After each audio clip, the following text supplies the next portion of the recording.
Antes de tudo, um menino que sonhava alto. Incentivado por uma mãe que acreditou quando quase ninguém acreditava. Aprendeu cedo que o céu não era limite, era caminho.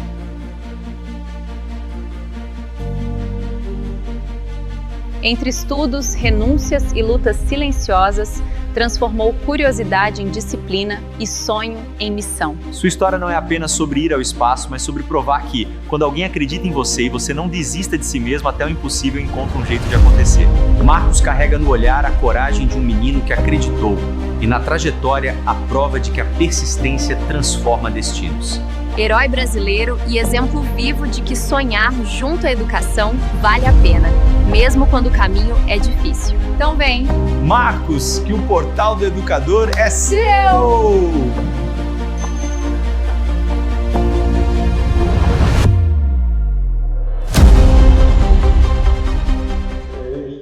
Rapaziada, obrigado aí, viu? Obrigado pelo convite e parabéns pelo tema. Muito obrigado a você pelo aceitar esse convite, né? Desse projeto aqui que a gente está iniciando. E iniciar com o pé direito dessa forma é muito valioso para a gente. Isso é bom. Isso aí estão um assunto aí que eu adoro. Aí eu tenho que tomar cuidado com o tempo, senão eu fico o dia inteiro falando. Então vamos aproveitar esse tempo. Esse tempo é valioso do senhor, nós vamos aproveitar o máximo possível. É bom. Vocês estão onde? Vocês estão em São Paulo, no Brasil? Nós estamos em Campo Grande, Mato Grosso do Sul. Em Campo Grande? Caramba! No estado do Pantanal. Aí tem um restaurante, cara, que eu adoro, que eu já fui algumas vezes. Não sei o nome do restaurante, mas a praça, na frente dele, é bastante característico porque tem uma estátua de araras. Assim, sabe? É a Casa do Peixe. Isso, cara, tem coisa mais tradicional aqui do Mato Grosso do Sul. Aquilo lá é bom demais. Bom demais, é um peixinho na hora. E tem um lugar daí nesse estado que faz anos que eu estou querendo conhecer, que é bonito. Vai ser uma satisfação. Bonito é um cliente nosso. O município lá, nós atendemos as escolas lá. Todas as escolas lá tem as nossas soluções, entendeu? E que legal. Inclusive agora dia 11, né? Tem um trabalho lá junto com os professores, aí faz treinamento, capacitação, leva toda a parte de tecnologia, né? Para esses professores. Eu vi isso, eu só vi foto e vídeo, né, de lá até agora, me pareceu muito bacana. Tirar um tempinho aí, a gente vai lá fazer um passeio. Excelente, gente. Feito lá, o cara do bem, o cara bom. Isso é bom. Estou à disposição aí, viu? Fique à vontade.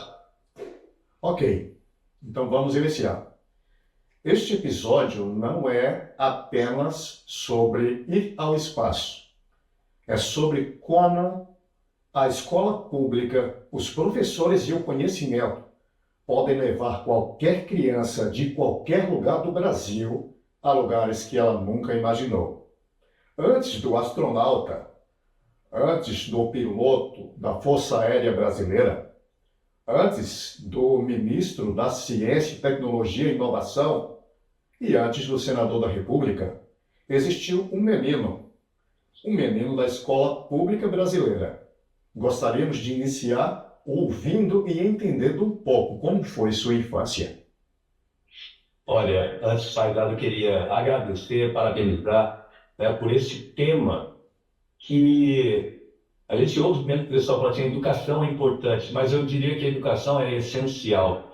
Não existe sucesso, não existe progresso, desenvolvimento sem uma educação forte e muito bem escorado em princípios e valores. Então, olha, eu sou de Bauru, né, nascido na periferia de Bauru, na Bela Vista. Naquele tempo não tinha nem calçamento, não tinha saneamento, não tinha nada, né? Hoje em dia está bem melhor. Mas filho de um faxineiro, né, meu pai, seu Virgílio, ele era servente de serviços gerais do IBC, ele cara que limpa o chão, faz café, corta grama, o pessoal chama de faxineiro também em algumas empresas. Minha mãe era escriturária da rede ferroviária, a vida era apertada, a gente morava numa casinha de mamadeira lá. E eu era daqueles garotos que corriam descalços, né, jogando bola ali nos campinhos, olhando para cima, vendo o avião passar e sonhando em ser piloto. Mas sem a mínima condição, né, financeira para pagar a hora de voo, nada disso. E eu só consegui chegar aonde eu cheguei na vida, graças a uma boa orientação, né, que meus pais, apesar de não ter dinheiro, eles tinham muita sabedoria e me deram o caminho correto. Professores muito bons, eu espero que a gente fale bastante sobre professor aqui também hoje, e acreditar no sonho, determinação, chega lá. Esse foi o meu começo, foi assim, acreditando no sonho. Que interessante.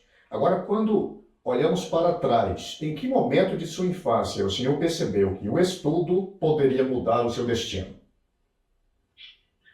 Olha, eu lembro que na pré-adolescência para adolescente, ali de 12 a 14 anos, eu costumava ajudar na feira livre lá da cidade, né, para ganhar um troquinho no final de semana. E nos finais de semana, eu ia além de ir na escola, obviamente, mas no final de semana eu dava um pulo no aeroclube da cidade, ia com meu irmão lá de bicicleta e via os aviões, ficava na cerca, lá grudado na cerca, né? Tem até no lugar onde eu ficava grudado na cerca, olhando os aviões, hoje tem uma estátua minha lá no aeroclube de Bauru. Ia lá, falava com os pilotos, né? Ajudava a empurrar planador, limpar avião, essas coisas para ficar próximo do sonho. Mas aí eles me falavam o seguinte, né? Como não tinha dinheiro para voar ali, eles falavam assim, pô, vai para a Força Aérea, na Força Aérea você pode voar, você pode ter uma carreira, né? Mas para entrar lá você vai ter que estudar, né? Porque não é fácil, tem que passar em vestibular, não é uma coisa simples. E além disso eu tinha que ajudar em casa, né? Então, ver o que eu fazia. Então, quando eu tinha 14 anos, eu consegui uma vaga no Senai, que era dentro da rede ferroviária federal. Então, ali de manhã eu fazia curso técnico de eletricista, à tarde eu trabalhava como eletricista aprendiz na rede ferroviária, e ali no meio da graxa, tudo aquilo lá, foi quando eu lembro de conversar com os meus amigos, né? Falando para eles, eu quero ser piloto, né? Eu quero, não vou ficar aqui não, vou ser piloto da Força Aérea. Eles falavam assim para mim, pô, você que é piloto, cara? Eles, isso é impossível, você é só para filho de rico, você nunca vai conseguir, né? E eu lembro que na época eu estudava dentro da locomotiva, uns livros cheios de graxa, com a luz de manutenção acesa ali, com livros que o meu professor me deu, né, do colégio, ele que me deu aqueles livros, eu tirava dúvidas depois, à noite, que eu falava, à noite fazia curso técnico de eletrônica, que eu mesmo pagava, com o meu meio salário dele que eu ganhava, e aí, ali que eu percebi. Formação, né, senador? Pelo Senai também? De eletricista e eletrônica pelo Senai também. Olha só, eu fazia eletricidade do Senai, eletricista ali, e à noite lá no Liceu, que é a única escola que tinha colégio técnico de eletrônica, né, era paga, e eu mesmo pagava. Eu fui na primeira turma de Juiz de Fora, a primeira turma de eletroeletrônica. Olha só, aí é muito bom isso. Deixa eu falar uma coisa aqui, cara. Às vezes o pessoal fala assim, garoto de 14 anos é como se tivesse uma redoma em torno da criança, do jovem ali, que não pode fazer nada. Cara, tem que fazer, trabalhar ali para mim como eletricista aprendiz, como o nome disso, é um aprendizado, não só de eletricidade, de eletrônica, lá com as locomotivas, mas aprendizado de vida também, sabe? De ter responsabilidade, de saber que tem horário para chegar, você tem uma tarefa para cumprir durante o dia, você tem cronograma, disciplina, tudo isso ajudou muito em tudo. Eu lembro que eu cheguei em casa, quando meus amigos falaram isso é impossível para você, eu cheguei em casa, minha mãe, Dona Zuleika, que era muito enérgica, assim, italiana, olhos azuis, né, ela chegou para mim e falou assim, quem foi? Por que você está triste? Eu falei, não, fala logo para mim, quem foi? Eu falei lá para meus amigos que quero ser piloto, eles falam que é impossível. Eu acho que eles têm razão, como é que eu vou passar no vestibular na academia da Força Aérea? Não tenho tempo para fazer cursinho, não tenho dinheiro para fazer cursinho. Aí ela pegou e falou assim, não, eles estão errados. Eles têm a vida deles, eles fazem o que eles quiserem com a vida deles. Você tem a sua vida.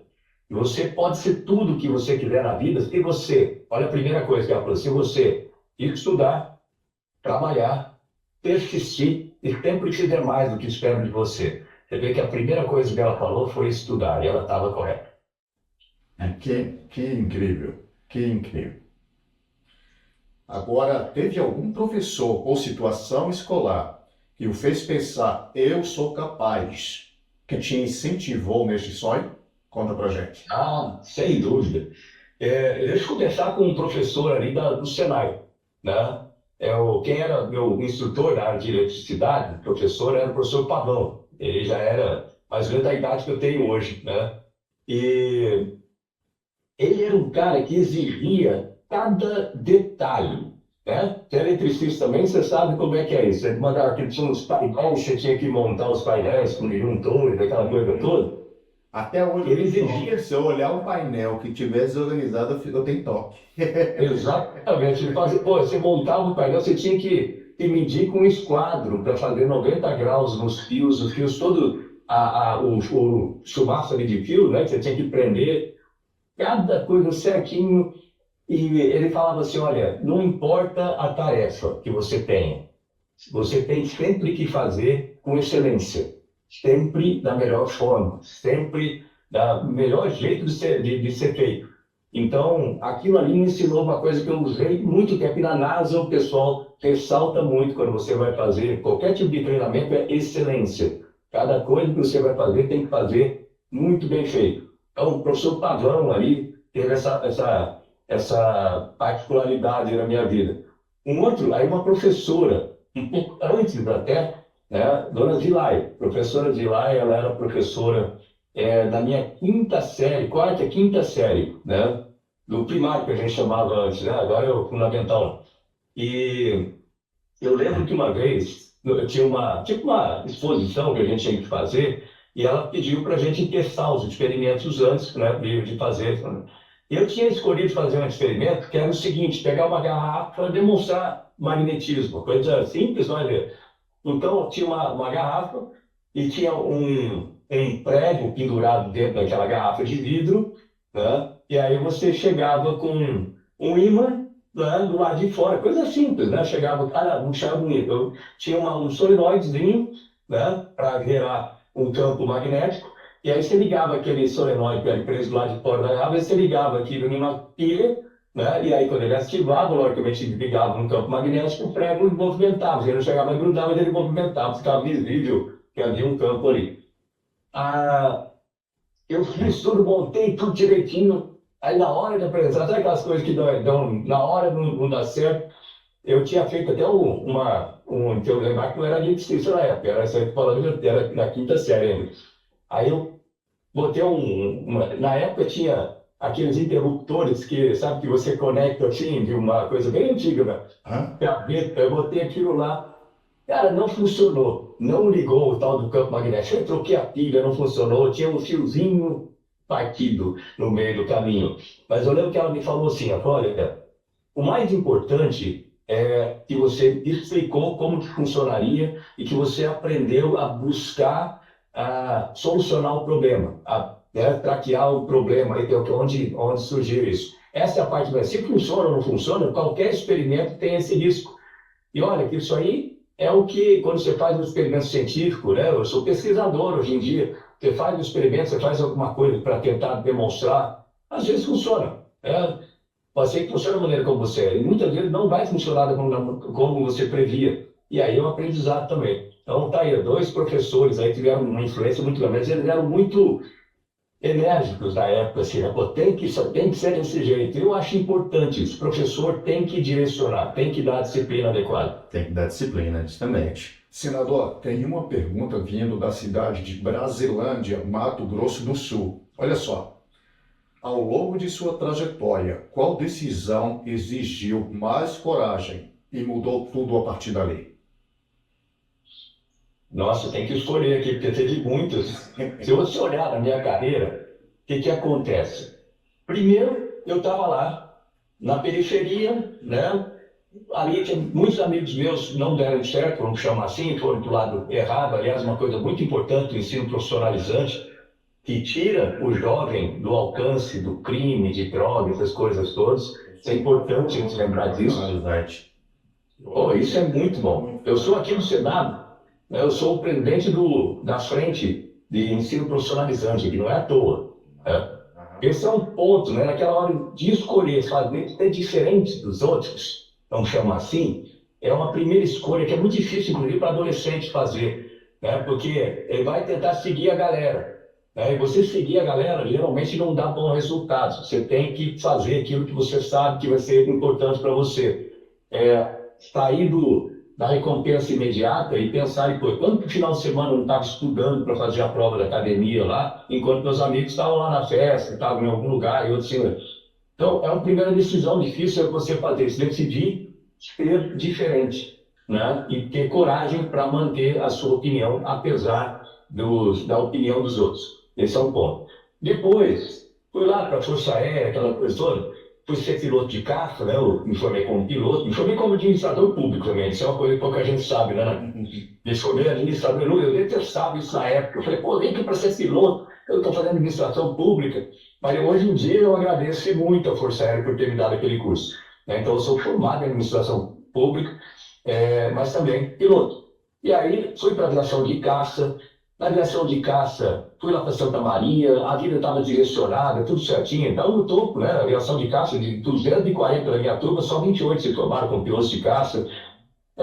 Podia ficar estabilizado ali e não fazer mais nada diferente. A maioria faz isso, né? Continua na carreira, fazendo aquilo que está previsto para a carreira. E eu decidi fazer diferente de novo. Eu decidi fazer a prova do ITA para ser engenheiro. Eu larguei a aviação de caça para virar engenheiro. Na época eu fui muito criticado. Eu falei, tá maluco, pô? Você vai largar a aviação de caça para ser engenheiro, né? Eu vou, porque eu quero ampliar os horizontes de carreira. Muitas vezes, para você ampliar aquilo que você quer fazer, você tem que aprender mais e você tem que fazer algo que não é o normal, vamos chamar assim. Aí fui lá para ser engenheiro, depois juntei a parte de engenharia com a parte de pilotagem, com piloto de caça, e me tornei piloto de testes de aviões. Aí você vê que eu fui o primeiro piloto de teste do Brasil, formado no Brasil, né, que era piloto e engenheiro ao mesmo tempo. E com isso, eu abri caminho. Hoje em dia tem muitos que fazem isso, mas eu abri caminho para muita gente. Então, se você quer abrir caminho, se você quer fazer coisas que são marcantes da carreira, né, então eu estou falando com quem estiver nos assistindo durante os jovens, tenha coragem de fazer diferente, de fazer aquilo que você sabe que vai dar resultado. Então, aí foi duas. Teve outras também, mas eu vou parar por isso, não fico muito tempo falando aqui. Como eu falei no começo, a gente, às vezes, é o assunto que eu gosto, né? Eu acho que o principal aí é a persistência, né? Tem muita gente que começa, starta qualquer projeto e desiste logo nos primeiros obstáculos, né? E a vida é feita de obstáculos, né? Ela é árdua ali. Para você ter sucesso, tem que persistir. O tempo inteiro você tem que... Se você acredita naquele sonho, se você botou na sua cabeça e você vai fazer diferente, você tem que insistir. O tema você tem que insistir o tempo inteiro. Você lembra das coisas que a minha mãe falava, né? Estude, trabalhe, persista e sempre faça mais do que esperam de você. Você vê, a gente já falou de excelência. Faça mais do que esperam de você. Importante, que é a maneira como você consegue se destacar. Faça diferente, né? Seja inovador. Inovação não é só tecnologia, não. Inovação é atitude de vida também. Estudar para você conhecer. Se você não conhecer, você não sabe nem para onde você vai, né? Você tem que conhecer para ter as melhores escolhas. Trabalhar, porque as coisas têm que ser feitas no dia a dia. Isso que você falou conecta com um ponto que eu vivo ressaltando, isso que eu não tenho a chance de falar com jovens, a questão de desistir, que é assim, a única maneira de você realizar grandes objetivos na vida não é de uma hora para outra. As coisas não acontecem de uma hora para outra, as coisas acontecem ao longo de um sistema. Você tem um objetivo, aí você tem que ter um sistema para realizar aquele objetivo. O que é esse sistema? É simples. Você tem que organizar aquilo que você faz no seu dia a dia de forma estruturada e direcionada para aquilo que você quer chegar. Ou seja, você vai ter que trabalhar no dia a dia. O exemplo que eu costumo dar para jovens que gostam de academia, essas coisas, assim, você não entra num dia na academia, magrelinho ali, assim, né? Tem músculo nenhum, e na semana seguinte você está parecendo o Schwarzenegger.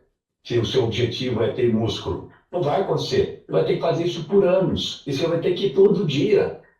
Ou 3 vezes por semana, você vai ter que ter constância, você vai ter que ter persistência e não espera motivação. Essa coisa, tem que estar motivado. Não, você tem que estar determinado. Motivação vem depois, né? Você tem que estar determinado. Confiar em emoção não é uma coisa boa. Você tem que confiar naquilo que você se programou para fazer, na lógica. Então, eu vou para a academia, nesse caso aí, né? Eu vou para a academia todo dia, 7 horas da manhã, eu vou bater o ponto lá. Eu vou fazer, estou cansado, não estou cansado, queria dormir tarde, Não importa, 7 horas você cumpre aquilo lá e faz. É a maneira como você consegue realizar. E em educação a mesma coisa. Não adianta o cara querer estudar tudo, pegar 10 livros e estudar na véspera. Não vai dar certo. Tem que estudar aos poucos, a cada dia, para você entender, internalizar aquilo lá, buscar entender, que eu digo, é você explica para outra pessoa aquilo que você estudou, né? Tenta achar uma coisa prática que usa aquilo lá. O cara está estudando ali equação diferencial ordinária, né? Não homogênea, sei lá. Aí, pô, como é que eu vou resolver esse negócio? Mas para que isso aqui é usado? Ele é usado dessa forma. Vai buscar exemplo prático que você consegue conectar com coisas da vida, né? Serve para tudo isso aí. Eu costumo falar, ó, senador, que é o seguinte: no dia que começar a te chamar de louco, começou a ficar bom.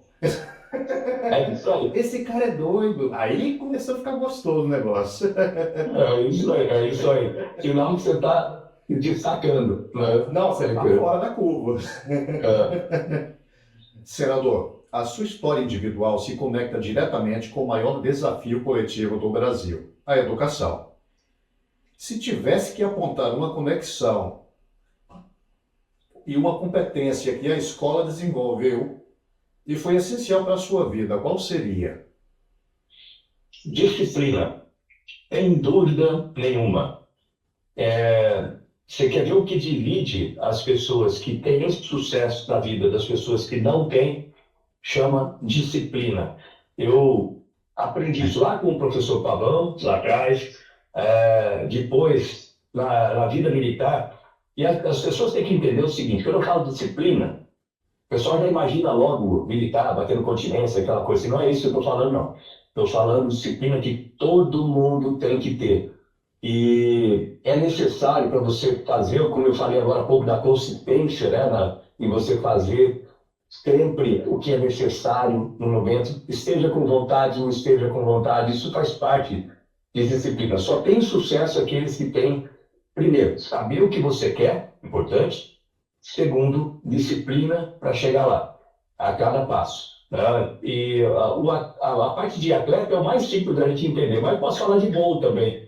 Né? Se você quer ter, pega a Esquadrilha da Fumaça, que todo mundo está acostumado a ver, todo mundo admira, acha muito bacana ver a Esquadrilha da Fumaça lá voando os 7 aviões, e os 4 fazendo demonstração coladinho ali.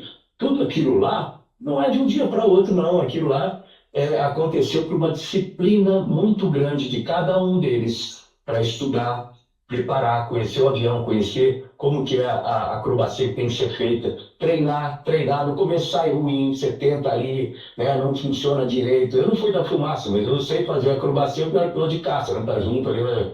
Então, não é uma coisa fácil você ficar na ala, principalmente quando está com turbulência, está movimentando muito, mas aos poucos você vai pegando mão, e isso é feito a cada dia. E aí, além disciplina, a gente pode passar horas falando só sobre essa temática de disciplina, mas além disso tem um outro ponto também, que é você não ter medo de avaliação, né? Você mesmo tem que fazer a sua avaliação o tempo todo. Então a gente, quando vai para uma missão de voo, por exemplo, você tem primeiro um briefing com a esquadrilha, né? Ou com o instrutor, ou com a esquadrilha, sei lá como que for aquela missão, para saber o que vai fazer, afinar os detalhes, combinar tudo ali, porque na hora que está fazendo é sempre mais difícil ajustar alguma coisa que não foi combinado. Então é saber o que está combinado. E depois, quando pousa, é sentar. Às vezes, se você faz um voo, você mesmo como piloto de testes, por exemplo, aí você vai sentar lá depois, junto com engenheiros, junto com uma equipe de engenheiros, e fala: olha, pô, aquela hora ali era para você estar com 323 nós, você estava com 322 nós, você errou um nó, né, na velocidade. Aí você vai pensar por que isso aconteceu naquele momento. Por menor que seja, você vai ter que sempre internalizar aquilo. Eu errei, eu vou melhorar. Não é eu errei, meu Deus, o mundo caiu. E hoje em dia o que eu vejo é que existe uma proteção muito grande em termos psicológicos com o jovem, com o estudante. Não pode ser afetado, ele não pode ser criticado. Resultado, não tem uma performance adequada. Faz parte do crescimento você errar, você ser criticado, você aprender com a crítica e melhorar. Então, esse é um ponto que para mim foi essencial, disciplina, que eu aprendi ao longo do caminho. Espetacular. Espetacular. Na sua opinião, onde estamos falhando na formação de jovens para ciência, tecnologia e inovação?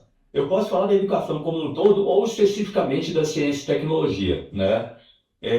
Em termos de ciência e tecnologia, um ponto principal, uma falha grande que eu tentava cobrir ou melhorar isso aí no Ministério, eu tinha até uma secretaria própria para popularização da ciência e para promoção da ciência. Popularização é para a população em geral saber da importância da ciência, se aproximar da ciência, que hoje em dia, ciência e tecnologia está hoje em dia, sempre foi, mas hoje em dia mais ainda, está no nosso dia a dia, em cada momento. Então a população tem que saber disso e através da população você consegue convencer mais os políticos, as autoridades, que infelizmente também tem um reflexo da falta de conhecimento da população do assunto. Isso, o Congresso aqui, por exemplo, é um reflexo disso, né? São pessoas votadas pela população que vieram da população.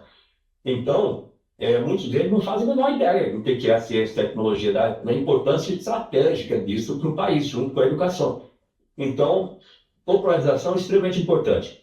Promoção da ciência, o que é? Você levar ciência e tecnologia para dentro das escolas, você preparar professores, né? Formar os professores para que eles saibam ensinar ciência e tecnologia, você ter laboratórios adequados para testar conceitos, você ter o currículo adequado e a metodologia adequada para apresentar aquele conceito, né? Porque aquele negócio que a gente aprendia na minha época, que era, você vai lá no quadro negro, o professor vai no quadro negro, faz lá, vai explicar, sei lá, equação de Newton, né? Para força igual a massa vezes a aceleração. Aí a pessoa tem que estar tentando decorar aquele negócio e para depois responder questão de prova. Não funciona bem assim. Nós, o ser humano, aprende de forma diferente. Nesse tem que ter um problema. O problema, você pensa a solução do problema, você vai errar uma série de vezes, aí você utiliza a teoria para resolver aquele problema e a partir daí você, vamos dizer assim, cristaliza aquilo lá. Eu acho que a maneira como a gente ensina ciência e tecnologia, ela ainda está muito atrasada. A gente precisa melhorar, inclusive, a infraestrutura das escolas, que agora, com período integral, dá para se colocar muita coisa em ciência e tecnologia, né, como laboratório de computação, inteligência artificial, segurança cibernética, uma série de elementos que podem ser adequados ou alinhados com a educação no currículo, na base curricular, para que os alunos tenham mais conhecimento do dia a dia da ciência e tecnologia. Significa que todo mundo vai ser cientista? Não, significa que todo mundo vai entender de ciência e tecnologia e entender o que a ciência faz, né, para o nosso dia a dia. Em termos de ciência e tecnologia, é isso, além da formação do professor. Não vale nada contra, né? Um professor de educação física, ele foi formado para dar aula de educação física. Aí o professor de educação física vai dar robótica. Peraí, é algo incongruente aí. Então, tem que ter a formação na pedagogia, uma parte específica para ciência e tecnologia. Você formar professores especializados para dar essas matérias. Porque é o professor que vai utilizar as coisas do dia a dia, vai saber falar, trazendo elementos básicos ali que vão se encaixar no currículo. Então tem que ter um professor formado para isso, tem que dar valor a esses professores, né? E aí a gente entra num assunto também grande, aí que eu fico muito chateado, muitas vezes, o pouco valor que a gente dá aos professores no Brasil. Mas eu vejo, na parte de ciência e tecnologia, eu vejo como isso. A nossa missão, senador, é levar a tecnologia de forma simples, fácil, de fácil acesso, de valor acessível e com propósito às escolas públicas.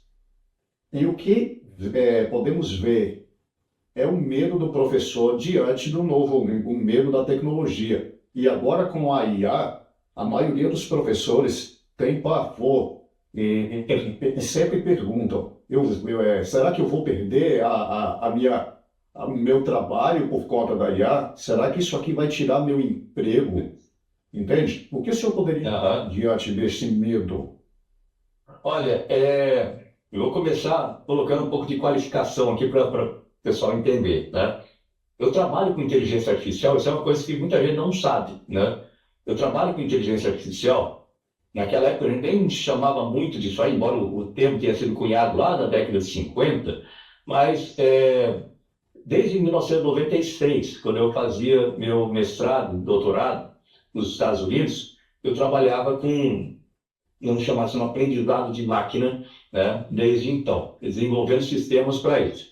Aí, o tempo passou, muita coisa evoluiu, o hardware evoluiu com capacidade de ter softwares que pudessem rodar com mais dados, com mais velocidade, e até chegar no que a gente tem hoje, né, com esses LLM aí, né, de esses grandes de linguagens grandes, vamos chamar assim, né, que você consegue trabalhar com textos, com raciocínio de aços da inteligência artificial ali, tanto com texto, com imagem, com voz, com áudio, uma série de coisas. Então, ele está no ponto de inteligência artificial que é muito interessante e muito preocupante também.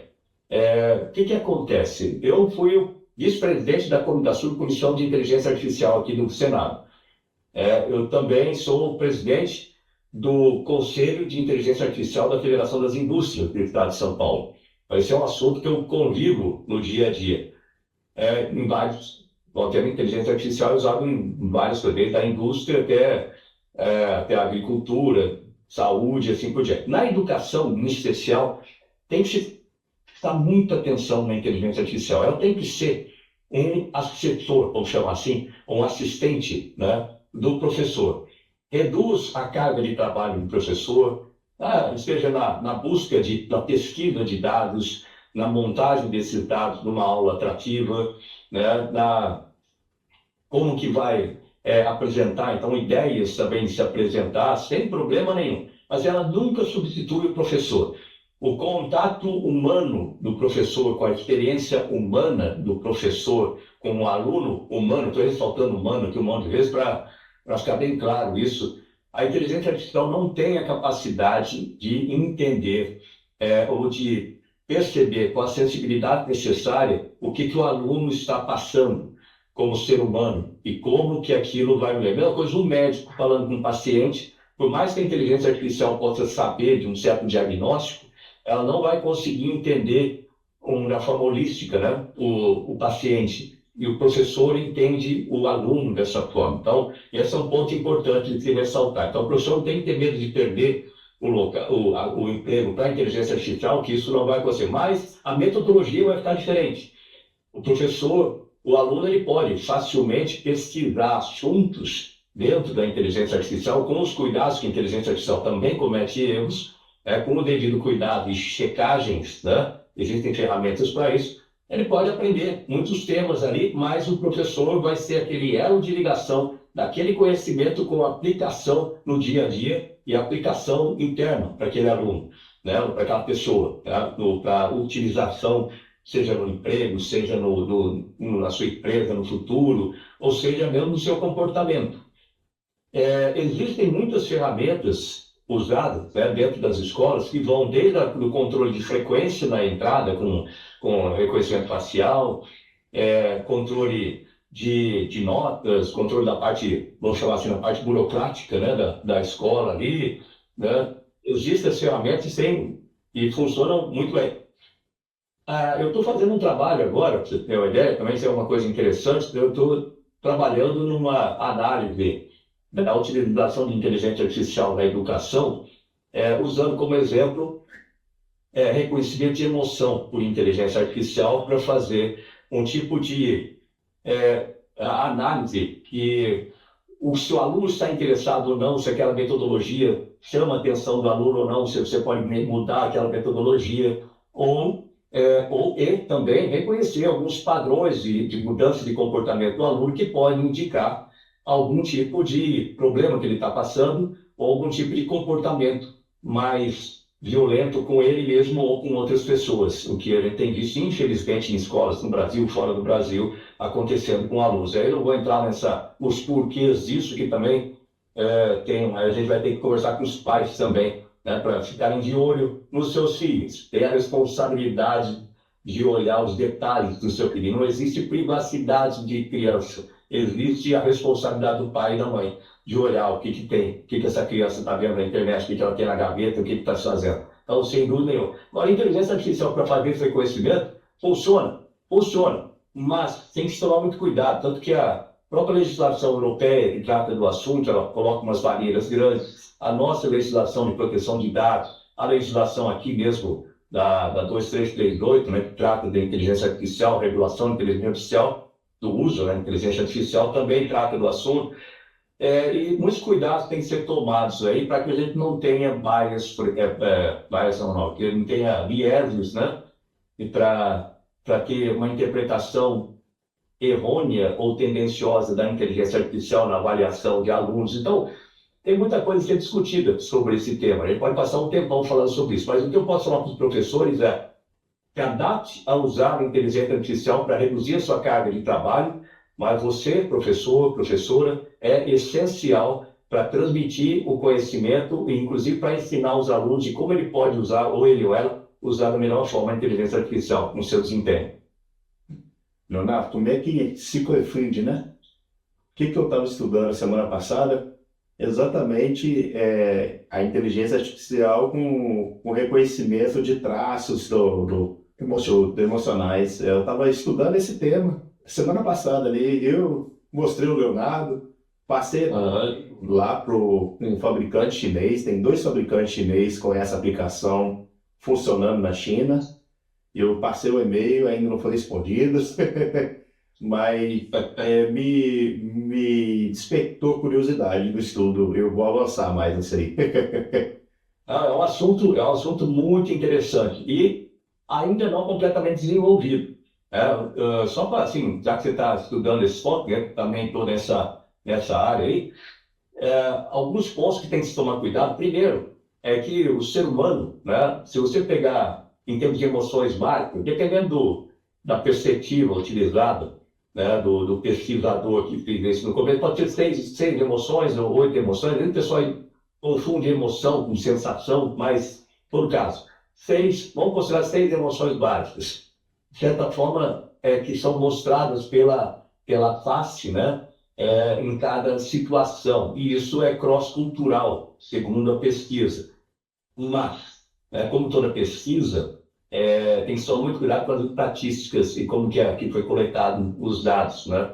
Então, uma pessoa, dependendo da cultura, às vezes ela exprime uma emoção, medo, surpresa, tristeza, né, nojo, essas coisas assim, de forma diferente. E o ser humano é algo muito complexo, né, em termos de emoção.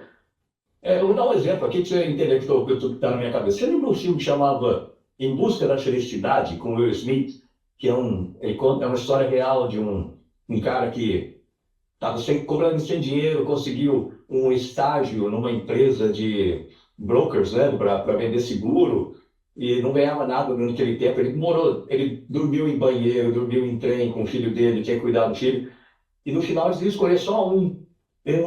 De todos que estavam fazendo o curso lá, só um. E ele foi escolhido.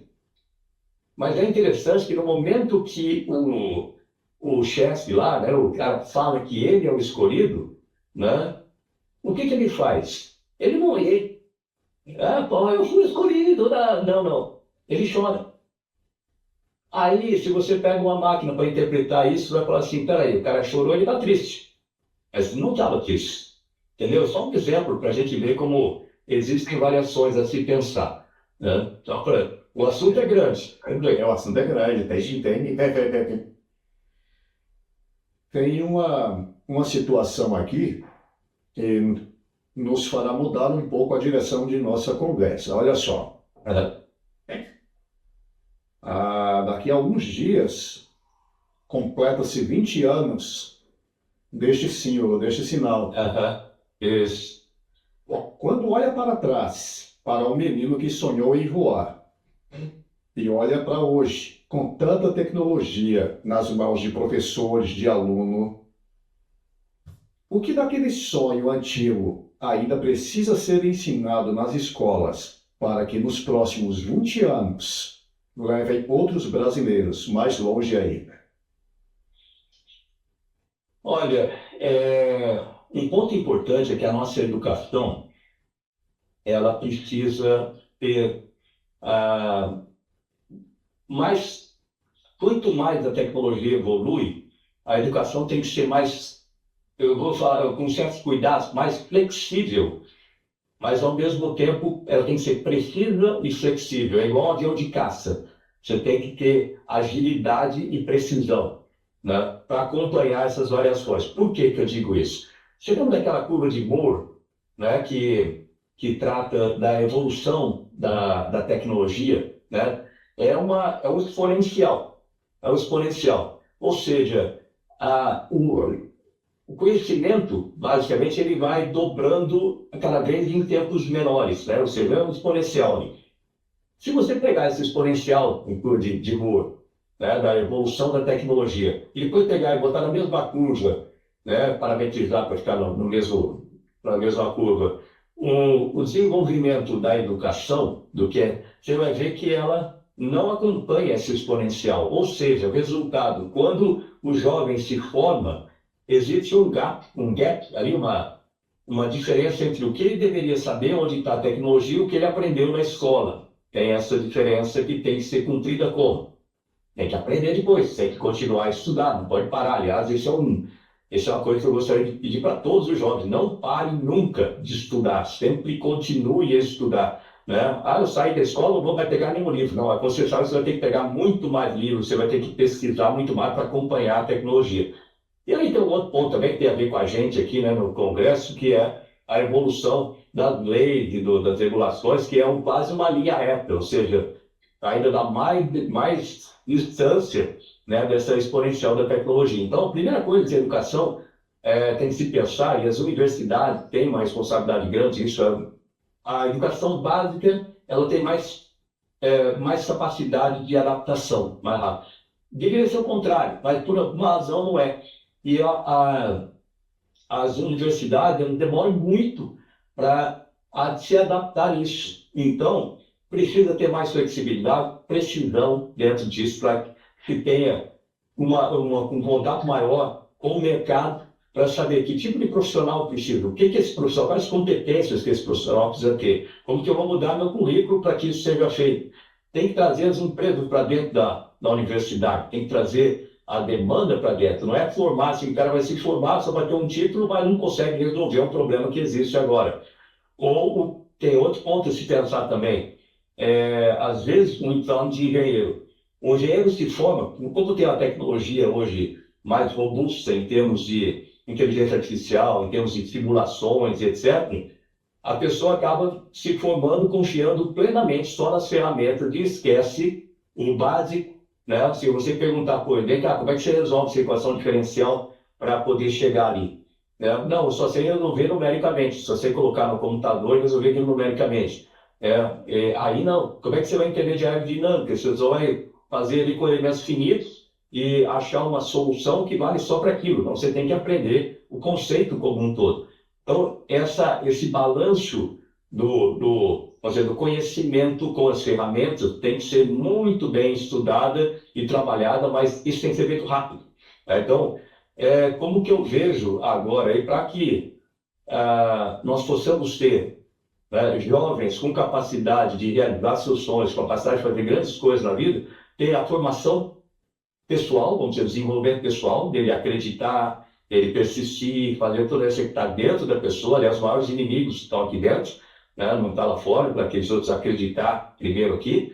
E as ferramentas que ele tem, ou seja, a ferramenta está falando de escola. Eu acho que a inteligência artificial também, de certa forma, vai mudar bastante o formato da educação, né, como um todo, da formação de profissionais. Então, essa é uma coisa que tem que se acompanhar. Por isso que essa flexibilidade, esse estudo acompanhado de ação, né, do sistema de educação tem que ser rápido, sem dúvida nenhuma. Nesse ponto aí, hoje que entrou em vigor esse ano, né, a BNCC da computação, né? E muitos municípios aí a gente vê direto, né? A gente está conectado a esse mundo, né? Achando que a BNCC da computação é enfiar computador na escola, entendeu? Sem propósito, sem nenhum tipo. BNCC da computação é aquele experimento que você fez lá com a garrafa, É ensinar princípio, né? Ali você estava fazendo uma gaiola de Faraday, se eu não me engano, né? Ensinar os princípios da eletricidade, da eletrônica. E isso sim é a BNCC da computação. Não é só colocar computador, a tela interativa, faz parte do processo, né? Mas não é só isso, tem muito mais. E isso o aluno, a criança vai aprender na ciência, vai aprender os conceitos das coisas e isso vai tendo mais êxito, né? Senador. Outra coisa que... desculpa, só um complemento. Uma coisa importante também é que, à medida que nós desenvolvemos mais ferramentas, o profissional ele tem que ser mais multimodal, vamos chamar dessa forma assim, né? Ou seja, você precisa ter profissionais jovens que estudem, entendam, tenham experiências, ou seja, desenvolvam competências múltiplas. Lembrar que competência está vocês sabem muito bem, mas quem está assistindo aí é bom ter isso em mente. Competência é a parte de conhecimento, que é a parte das habilidades, né? Você tem que conhecer a coisa, não só estudar não funciona, né? Não resolve o problema da sua competência como um todo. Você quer ser piloto, só estudar o avião não vai resolver a questão, você vai ter que pilotar o avião, tem que ter habilidade para pilotar e tem que ter a atitude correta para você não sair por aí fazendo loucura com o avião, matando gente no chão ou você mesmo se matando. Então, um exemplo meio simples, vai ser ver que a competência tem esses 3 fatores. Agora, não adianta só ter a competência num sentido, né? Existe a necessidade, hoje em dia, cada vez mais, de você haver uma competência mais aberta. Você tem, inclusive, a questão quando a gente fala de inteligência, múltiplas inteligências, como o pessoal chama, né? Uma inteligência social, inteligência emocional, inteligência cognitiva, tudo isso é importante. A inteligência artificial vai ajudar? Ela vai. Mas ela não tem capacidade, por exemplo, na parte social, né? Precisa do ser humano, vai precisar do professor, vai precisar de bons professores para fazer isso aí, e muitas outras em várias áreas. Então, o cara está ali trabalhando, não vai trabalhar só com eletricidade, ele vai trabalhar com eletricidade, com a parte de mecânica, mecatrônica no meio do negócio. A gente fica tentando caracterizar as coisas, botar em caixinha, essas caixinhas vão ter que se transformar em esferas, né? Vamos chamar assim. O que eu sempre falo assim, né, com jovens, eu falo assim, pergunte o porquê de tudo. Pergunta o porquê, né? É um modo de estudo, né? Por que está acontecendo isso? Por quê, né? Então, você passou por uma dificuldade, um problema, vamos dizer, uma encruzilhada, você está ali para decidir, mas por quê? Né? Vai lá e pesquisa por que está acontecendo aquilo, né? Deu um defeito lá na sua televisão, vai lá hoje com o recurso que nós temos, vai lá no Google, vai na inteligência. YouTube, já. E pergunta o porquê, né? Provavelmente vai ter uma resposta, é só perguntar. E isso é válido, inclusive, não só para a coisa do conhecimento, vamos dizer assim, físico das coisas, mas para o conhecimento interno, né? Que é um ponto difícil também, é um outro tipo de formação que a gente precisa melhorar nas nossas escolas, desenvolvimento pessoal, mas controle emocional. Então, a tendência do ser humano como um todo pela própria maneira como o cérebro funciona, né? Tem um livro até interessante que chama Fast and Slow. Eu não vou lembrar o autor aqui, mas foi um prêmio Nobel, se não me engano. Fast and Slow. Tipo assim, o cérebro ele tende a ter hábitos e respostas rápidas, porque assim, a gente acostuma com crenças e etc. Você responde rápido e reage rápido. E a parte cognitiva, mas é mais do raciocínio sobre aquilo, né? Mais ligado ao córtex, a parte frontal do cérebro, ela é mais lenta, você tem que analisar aquilo lá. E muitas vezes o trato daquele evento, daquela situação, não chega. Fica só no certo, se a pessoa reage rapidamente, se arrepende depois daquilo e nem deixou a parte do cognitivo funcionar para pensar sobre aquilo, ver se vale a pena ou não vale a pena fazer aquilo. Eu estou falando isso aí porque a gente tem a tendência na adolescência, ou mesmo adultos mais jovens, eu já estou mais velho, você aprende muito com a vida. Então, uma coisa que meu pai falava lá atrás, que agora eu entendo muito bem, ele fala assim, olha, não responda de imediato. Conte até 3, raciocínio. Você não precisa preencher, você pode ficar em silêncio. Uma pessoa te agride verbalmente, ou mesmo fisicamente, não responda de imediato. Essas respostas elas são as piores que existem, porque você não teve tempo de raciocinar sobre aquilo. Então, dê um tempo, raciocina sobre aquilo, né? E a partir dali você toma uma atitude muito mais lógica, muito com resultado muito melhor em qualquer coisa na vida. Então, ele falou aí que me puxou essa ideia, é um livro para recomendar, Fast and Slow, né? Rápido e lento. Disponibilizar esse livro, bom, sim, vamos buscar ele e vamos disponibilizar no portal do canal. Senador, a NASA entrou pós-ITA? A NASA ela apareceu da seguinte forma. Eu era lá, vamos ser, relembrando lá, eletricista, depois piloto de caça, aí engenheiro do ITA, piloto de testes, aí mestrado no ITA, mestrado no exterior, estava fazendo doutorado lá também, em engenharia de sistemas, quando o Brasil entrou no programa da Estação Espacial Internacional. E eu já tinha visto, logicamente, sobre a NASA, ela faz um concurso de seleção público, né, a cada 2 anos, em média. E é só para americano, de forma geral. Mas eu já tinha vi que meu currículo se encaixava, eu vi o que eu precisava fazer, deu uma complementada no currículo para ficar preparado, mas eu, brasileiro, né, não tinha chance, não sou americano, né, não tinha chance de entrar. Mas, de repente, o Brasil entrou no programa da Estação Espacial. E aí a NASA abriu uma vaga para um brasileiro. E eu estava fazendo doutorado na época, eu falei assim, pô, a chance está aí. Aí me inscrevi lá no concurso ANAG e fui selecionado, né? É um concurso difícil, né? Tem muita gente para uma vaga, vamos chamar assim, mas é possível. Tanto que eu estou aqui para provar que é possível, né? Até um dos meus livros chama É Possível, como transformar seus sonhos em realidade, justamente por isso. Então é possível, por mais difícil que pareça, é possível. E o que faz a diferença é você estar preparado. A sorte, isso é um meio chavão assim, mas a sorte é uma conjunção aí de preparação com esforço, né? Isso resulta sorte, né? Então, eu estava preparado, me esforcei, consegui passar lá no concurso da NASA e fui para lá, né, para o Johnson Space Center, né, em Houston, no Texas, para começar lá o curso de astronauta. O curso é difícil, 2 anos de curso para se formar astronauta profissional. Hoje em dia, e, aliás, eu sou um dos incentivadores de turismo espacial, mas o pessoal confunde o que é um turista espacial e o que é um astronauta profissional. Aí é fácil, é só você olhar pega um Airbus 350 decolando de São Paulo para Paris, né, com 300 pessoas a bordo. O piloto, o aeronauta profissional é o piloto que estudou muito, treinou muito, tem capacidade de voar aquele avião em situação normal, de emergência, em tempestade, se ele der uma pane, é o piloto que faz isso.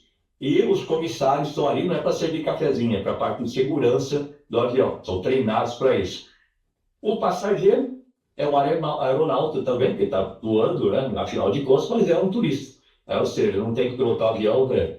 A diferença é essa. Como astronauta é a mesma coisa. Nós somos treinados para operar estacionários, situação normal, de emergência, em qualquer situação, e fazer manutenção, montar, desmontar. E tem os turistas espaciais que agora estão aparecendo e vão aparecer cada vez mais, né, com os voos comerciais. E a gente vai estar lá para levar esse pessoal para o espaço, para a estação espacial, assim por diante. Então, para se formar um astronauta profissional, o curso é pesado, então 2 anos de curso. Eu fui o segundo a voar da minha turma, sou da turma 17 da NASA. E tínhamos 32 astronautas, né? Primeiro candidatos a astronauta, depois astronauta, 32. Eu fui o segundo a voar da minha turma e eu voei em 2006. Comecei em 1998, ou seja, 8 anos depois. O segundo a voar, ressaltando isso também, quanto que é difícil ser escalado. E hoje em dia, teve alguns que morreram, outros já... infelizmente, é um negócio arriscado, né? Não é uma coisa simples, existem riscos inerentes, né, do tipo de atividade, para não deixar ninguém iludido aí, né? Existem riscos, mas também, por outro lado, você tem chance de ver e fazer coisas que pouca gente na humanidade já teve. Se você considerar, se considerar hoje em dia, deve ter o quê? Uns 8 bilhões, de 7 a 8 bilhões de pessoas na Terra, população da Terra. Que já viveram e morreram, vamos somar aí mais uns 2 ou 3 bilhões de pessoas. Então, se pegar um conjunto inteiro de 10 bilhões de pessoas, menos de 600 já foram ao espaço, já orbitaram a Terra. Então, eu faço parte de um grupo com um percentual muito baixo, né, na humanidade aí, mas isso não acontece por acaso, isso acontece por, como minha mãe falava, muito estudo, muito trabalho, muita persistência e sempre fazer mais do que esperam de você. Ei, senador, chegou uma pergunta bem interessante aqui, olha só. Se aquele sonho de ir ao espaço não tivesse dado certo, quem o senhor acredita que teria se tornado? Rapaz, com certeza eu seria alguém que ia estar vivendo para e de conhecimento. Aliás, uma coisa que eu gosto de falar para jovens também, que é o seguinte: você quer ter sucesso na vida? Goste de aprender. Goste de aprender. Quanto mais você aprende, mais você tem chances de saber, inclusive, de reconhecer oportunidades, de criar oportunidades. E você tem que gostar. É aquela questão, eu sou curioso, eu gosto de ver as coisas. Que nem, enquanto ele estava falando ali, eu estava lembrando do meu tempo de adolescente, que tinha umas revistas, bom, vocês são mais jovens que eu, tinha uma revista chamada Saber Eletrônica. Aquela, a gente comprava aquilo lá e tinha uns circuitos ali que você montava e comprava as setinhas lá para montar. Às vezes não dava certo, sem saber por que não estava dando certo. Eu sempre fui curioso com tudo, de montar coisas assim, né? Para entender como é que funciona. Eu acho que isso é uma das graças que a gente tem na vida, sabe? Você poder ter esse cérebro para aprender coisas novas, para conhecer coisas novas, né? Então, eu seria certamente alguém que ia trabalhar com conhecimento, né? Então, você vê, seguindo na minha carreira, né? Se eu não tivesse entrado na Força Aérea, provavelmente eu seria engenheiro formado lá na Unicamp, que eu tinha passado, na época, no vestibular da FUVEST, né, da Unicamp, não sei nem se existe ainda, vestibular da FUVEST, lá para engenharia elétrica na Unicamp. Se eu não tivesse entrado, ou melhor, se eu não fosse piloto de caça, eu ia ter voado aviões de transporte, helicóptero, assim vai. Se eu não tivesse feito o ITA, provavelmente eu estaria na carreira de piloto na Força Aérea, mas eu não ia ficar quieto só nisso aí, eu ia fazer outra engenharia, eu ia fazer alguma outra coisa também, porque eu gosto de aprender. Deixa eu ver, se eu não fosse piloto de teste, né, eu certamente tinha ido ainda para fazer mestrado, doutorado, ia estar mais envolvido com pesquisa. Na época eu trabalhava lá com pesquisa de infravermelho, né, sistemas com infravermelho para defesa de navios. E com essa parte de inteligência artificial, na época, aprendizado de máquina lá. E se eu não tivesse entrado na NASA, né, provavelmente eu tinha continuado, né, a minha carreira dentro da Força Aérea, que eu tive, quando eu entrei na NASA, a NASA é atividade civil, né, para astronauta é atividade civil. Eu deixei minha carreira militar estagnada, porque eu não podia estar nos dois lugares ao mesmo tempo. E quando eu voltei do voo, a minha turma já estava para ser promovida a coronel, e eu era tenente-coronel, mas só ser promovido você tem que fazer um curso de 1 ano lá no Rio de Janeiro, de comando do Estado-Maior, que eu não tinha o curso, né, porque eu estava na NASA, afinal de contas eu não podia estar no Rio e lá ao mesmo tempo. Então eu não fiz o curso, eu não podia ser promovido com a minha turma, acabei sendo colocado na reserva, né, pela Força Aérea por causa disso. Agora, se eu tivesse não na NASA, provavelmente eu continuaria na carreira militar, quem sabe chegaria a brigadeiro, hoje em dia eu estava aposentado, estava na reserva também, porque minha turma não tem mais ninguém na Força Aérea, né? Todo mundo já chegou acho que 3 ou 4 chegaram a 4 estrelas, né? É uma pirâmide, né? O pessoal vai sair no meio do caminho. Então, estaria fazendo, talvez fosse professor. Aliás, uma coisa que eu quero fazer ainda, sabe? Eu gosto de dar aula, então, quem sabe aí num futuro próximo eu possa entrar numa universidade aí como professor. Bom, eu aprendi tanta coisa na minha vida, acho que é bom você passar para as outras pessoas. Você não pode morrer com tudo isso aí na sua cabeça só, você tem que passar para as pessoas, né? Então é isso aí. Agora eu entendo porque chamam o Gagari brasileiro. Por aí. É por aí. Fantástico. O que o senhor poderia falar para os nossos professores hoje? Olha, para aguentar firme, por que que eu digo isso aí, né? Primeiro, olha todos os países envolvidos, todos eles, tem exceção, né? O que que eles têm em comum? Olha, não é posição geográfica, eles falam que são os países do hemisfério norte, não é posição geográfica, não é língua, não é religião, não é cultura, sei lá.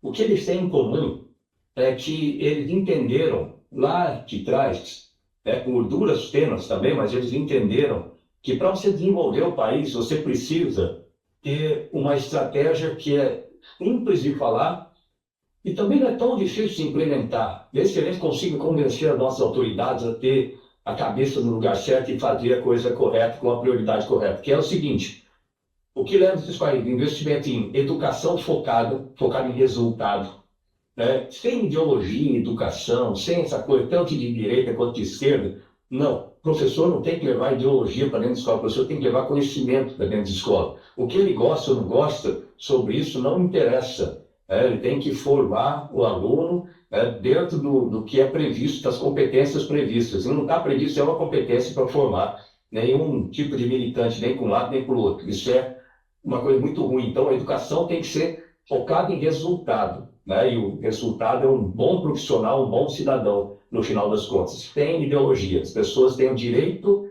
de escolher. Não pode ser colocado as coisas na cabeça do jovem. Primeira coisa é essa.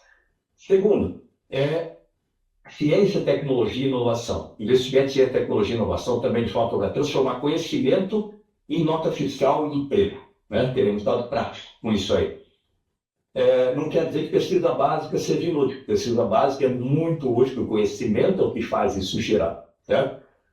E, por último, ter um ambiente de negócio favorável para o desenvolvimento de empresas, desenvolvimento de negócios, atividades focadas em conhecimento, com base em conhecimento. Então, é isso, educação focada, ciência, tecnologia e inovação e um ambiente de negócio apropriado. Todos os países fizeram isso. Ou seja, o Brasil tem que fazer isso aí também. Eu era ministro, eu me empurrei onde eu pude dessa forma. Sou operador, eu empurro aqui da mesma forma. Quem sabe, esse é um dos meus sonhos para o futuro, né? Na hora certa, eu acredito muito em Deus também, tudo acontece no momento correto, da forma correta, como Ele quer. E eu tenho o sonho de ser presidente do Brasil. Então, se eu chegar lá, pode ter certeza que todo esse conhecimento, essa metodologia vai ser colocada em prática, né? E para os professores são um elemento essencial de tudo isso. Você não consegue desenvolver a educação, você não consegue desenvolver um país se você não tiver professores bem preparados, professores bem remunerados, professor trabalhar em 5 escolas para poder ter um salário decente é inconcebível. Professor ter tempo para preparar a aula, agora que a inteligência artificial ajuda, mas exige tempo para se pensar no assunto e fazer tudo isso. O professor ter os recursos adequados para ensinar, né? A infraestrutura adequada na sala de aula. Não estou falando de ter quadro de quadro eletrônico, essas coisas todas. Isso aí é ferramenta. O que é mais importante é a metodologia que ele usa, como você mesmo falou, né? Então, o professor ser valorizado, né, no sentido, eu gostaria de criar uma carreira especial, da mesma forma que você tem para militar, você tem uma previdência separada, você tem postos, né, que você sabe a previsibilidade da subida na sua carreira, né? Você tem ali tenente, capitão, começa lá a ver, soldado, cabo, sargento, suboficial, tenente, capitão, major, né, coronel, brigadeiro, general, almirante, seja o que for. Você tem uma subida prevista com tempos, com critério, com avaliação, com mérito. Eu acho que a gente tinha que ter a mesma coisa para professores, sabe? Uma carreira especial é uma carreira especial.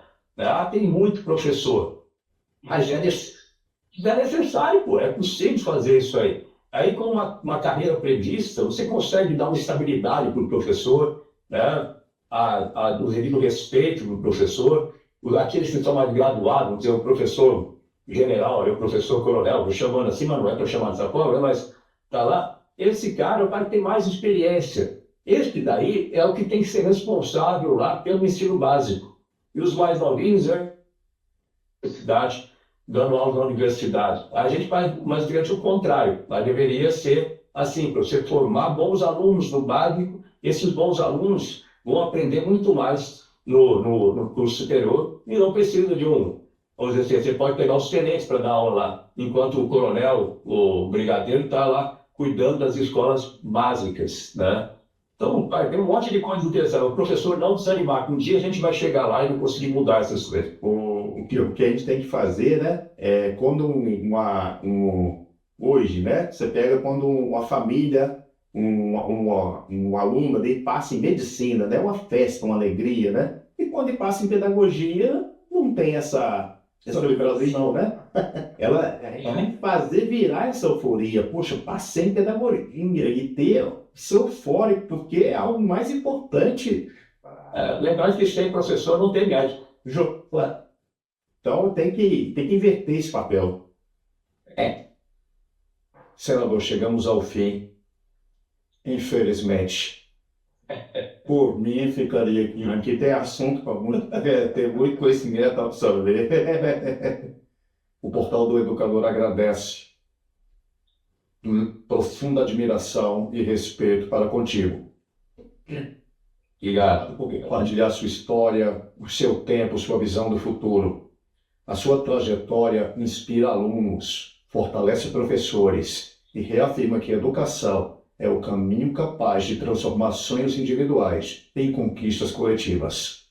Ao rever sua caminhada da escola pública ao espaço, o Senhor reacende esperança a milhares de crianças e educadores brasileiros. Que este encontro siga ecoando nas salas de aula, nos projetos educacionais e na construção de um Brasil que acredita no conhecimento como força que transforma. Muito obrigado. Muito obrigado, Marcos, pela oportunidade. Foi uma manhã especial para a gente. Pode acreditar. Olha, eu que agradeço. Um abraço aí a vocês, um abraço a todo mundo aí de Campo Grande, região, né, do Brasil, e a todos aqueles que dedicam sua vida a construir o futuro. E isso é feito através do conhecimento, é feito através da educação. Contem comigo aqui, eu estou contando com vocês aí. Obrigado, gente. Você pode ser tudo o que quiser, se estudar com dedicação, trabalhar com propósito, persistir diante dos desafios e sempre ir além do que esperam de você. Dona Zuleika Navarro Pontes, seu legado ultrapassa o tempo. Seu nome será lembrado e seus ensinamentos eternamente honrados por gerações. Hoje, Marcos nos fez sentir o quanto estas palavras transformaram o destino de todos nós. Nosso mais profundo agradecimento por tudo, pelo exemplo, pelas palavras e pelo legado que permanecerá em nossos corações.